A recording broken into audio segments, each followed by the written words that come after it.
জম্মু কাশ্মীরের পহেলগামে জিহাদি হামলার ঘটনায় উঠে এসেছিল চাঞ্চল্যকর তথ্য। সেনার পোশাক পরে জিহাদিরা পৌঁছে গিয়েছিল ভাইসারান ভ্যালিতে। সেনার পোশাক পরে থাকায় সেই জিহাদিদের দেখে কোনো সন্দেহ হয়নি।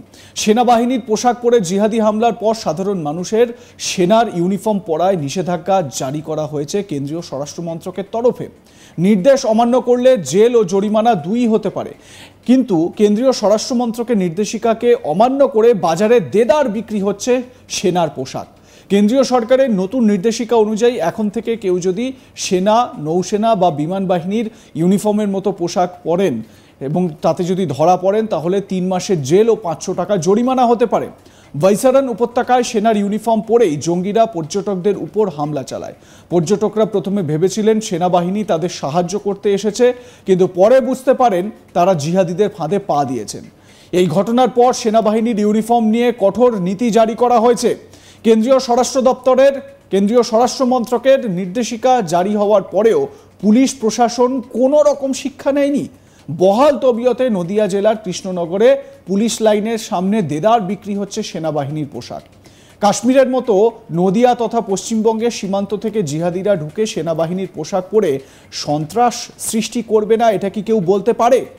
সীমান্তে মানুষের থেকে রাজনৈতিক ব্যক্তিরা চাইছেন কেন্দ্রীয় সরকারের উচিত যে কোনো মূল্যে হোক বাংলাদেশিদের ভারতে ঢোকা বন্ধ করতে হবে, না হলে কাশ্মীরের মতোই নদিয়াতেও যখন তখন ঘটতে পারে বড়সড় নাশকতা বা জঙ্গি হামলা। তবে বিগত 3 মাসে বিএসএফ এর নজর এড়িয়ে অনুপ্রবেশ সংখ্যাটা যথেষ্টই বেশি। রাজ্য পুলিশের তৎপরতায় সীমান্তবর্তী থানা এলাকাগুলি থেকে প্রায় 300-র বেশি অনুপ্রবেশকারী ধরা পড়েছে পুলিশের জালে। যারা এই ধরনের অনুপ্রবেশের মদদ দিয়েছিল তাদেরকেও গ্রেপ্তার করেছে পুলিশ। কিভাবে সেনার পোশাক বিক্রি হচ্ছে খোলা বাজারে একবার দেখাই আপনাদের।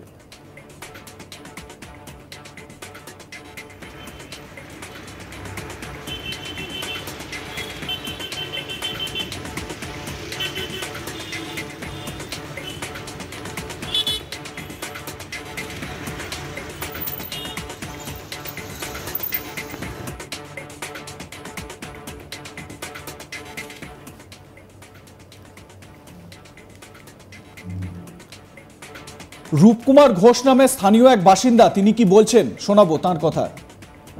এই যে ড্রেসপত্র যে ঢালা বিক্রি হচ্ছে কৃষ্ণনগর অ্যাভেলেবেল, মানে পুলিশ লাইনের সামনে যে ড্রেসপত্র টুপির থেকে শুরু করে যাবতীয় সব কিছু পাওয়া যাচ্ছে, এই ড্রেসগুলো কী করছে যারা জঙ্গি তারা অবিলম্বে সেটা পেয়ে যাচ্ছে, পেয়ে গিয়ে সেটা তারা পরিধান করছে। পরিধান করার পরে তারা ওপেন যদি ঘুরে বেড়াচ্ছে তাও সাধারণ মানুষ বোঝার তাদের ক্ষমতা থাকছে না।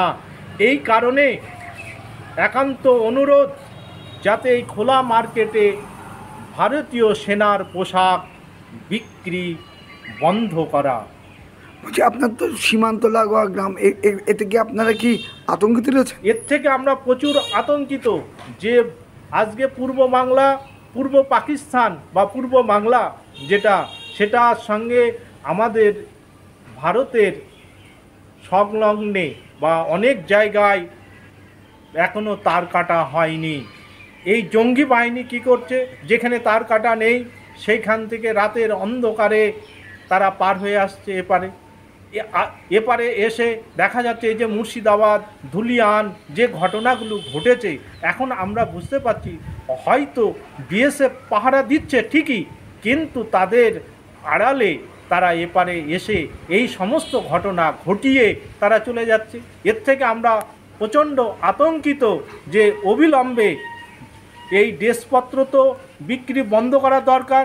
দ্বিতীয়ত, যেমন বিএসএফ যেমন কড়া পাহারা দিচ্ছে, স্থানীয় পুলিশেরও তেমন কড়া পাহারা দিয়ে ওপার বাংলার বা অপরিচিত মানুষ দেখলে ওপার বাংলার তাদের ধরে কঠিন সাজার ব্যবস্থা করা। আজ তাক বাংলা কথা বলেছিল রতন সাহা নামে স্থানীয় এক বিক্রেতার সঙ্গেও। তিনি কি বলছেন শুনুন। কতদিন হলো এই দোকান? বছর 5-7 বছর। আপনার এখানে তো পুলিশের সমস্ত সরঞ্জামই পাওয়া যায়, পুলিশের জামা কাপড় থেকে শুরু করে গেঞ্জি, আর্মি লেখা গেঞ্জি ফেঞ্জি সবই তো পাওয়া যায়। বেচাকেনা কেমন এখন এই গরমে? এখন ফোর্সের আসলে নির্ভর, ফোর্সের যদি আনাগোনা বেশি থাকে বেচাকেনা বেশি হয়, ফোর্স না থাকলে বেচাকেনা কম। এতে যে কেউ এসেই তো কিনতে পারে না, পুলিশের লোকজনই, পুলিশের লোকজনই কেনে। আর এমনি আম পাবলিকও তো এসব কেনে, গেঞ্জি দেন একটা। না না আনপাবলিক আমরা দেখি না। বর্তমান পরিস্থিতিতে কাশ্মীরের ঘটনায় ভারত বাংলাদেশের সীমান্ত নিয়ে শুরু হয়েছে রাজনৈতিক তরজা। নদিয়ার কৃষ্ণগঞ্জ বিধানসভার কৃষ্ণগঞ্জ ব্লক যুব তৃণমূল কংগ্রেসের সভাপতি শুভজিৎ সরকারের দাবি, সীমান্তবর্তী গুরুত্বপূর্ণ জায়গাগুলিতে বিএসএফ তাহলে কি করছে? তাদের নজর এড়িয়ে কিভাবে ভারতে অনুপ্রবেশ করছে বাংলাদেশিরা? এর দায়িত্ব কেন্দ্রীয় সরকারের। যদিও সীমান্তের নজরদারি নিয়ে বিজেপি নেতা অমিত প্রামাণিকের পাল্টা দাবি, নদিয়ার ভারত বাংলাদেশ সীমান্তে নজরদারি থাকলেও পশ্চিমবঙ্গের তৃণমূল আশ্রিত দালালদের সহযোগিতায় ভারতে প্রবেশ করছে বাংলাদেশিরা। এরপর বেছে বেছে হিন্দুদের মঠ, মন্দির এবং বাড়িঘর জ্বালিয়ে দিচ্ছে। কেন্দ্রীয় সরকারের উচিত এ বিষয়ে দ্রুত হস্তক্ষেপ করা।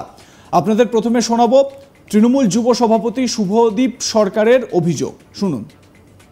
কিছুদিন আগেও আমাদের এই থানারই অন্তর্গত ভাজনঘাট থেকে 2 থেকে 3 ওপার বাংলার মানুষ তাদেরকে পাওয়া গিয়েছিল, আমাদের থানা এদেরকে ধরেছিল। তা দেখতে হবে যে এই যে সেন্ট্রাল যে ফোর্স যে বিএসএফ, এরা বর্ডার পাহারা দেয়, এরা বর্ডারের নিরাপত্তা দেয়। এত নিরাপত্তা সত্ত্বেও কীভাবে ওপার থেকে লোক এখানে চলে আসছে?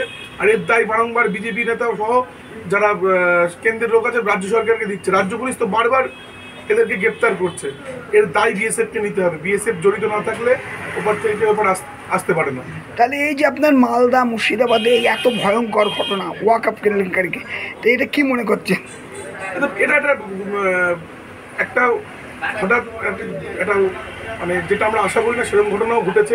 পাশাপাশি এটাও দেখতে হবে যে বিহার ইউপির প্রচুর যুবককে কিন্তু আলিপুরদুয়ার, মালদা বা মুর্শিদাবাদে ধরা গিয়েছে, যারা ওখানে টুপি পরে ঘুরে বেড়াচ্ছে।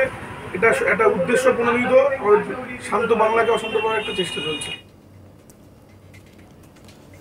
অন্যদিকে বিজেপি নেতা অমিত প্রামাণিকের পাল্টা কি দাবি, সেটাও শুনুন একবার। সংখ্যাগুরু আর সংখ্যালঘু, আমি এই বিষয়টাকে সঠিকভাবে মেনে নিতে পারি না। যেরকম সেকুলারিজম শব্দটাকে আমি আমার অভিধানে সঠিকভাবে মানি না, তার কারণ সেকুলারিজমের দায়টা শুধুমাত্র হিন্দুদের ওপরে বর্তায়। সেই কারণে সংখ্যালঘু এ বলতে গেলে পরে এর ভেতরে শিখ, ঈসাই, জৈন, মহাবীর, যা অনেক রকম সম্প্রদায় এসে পড়ে।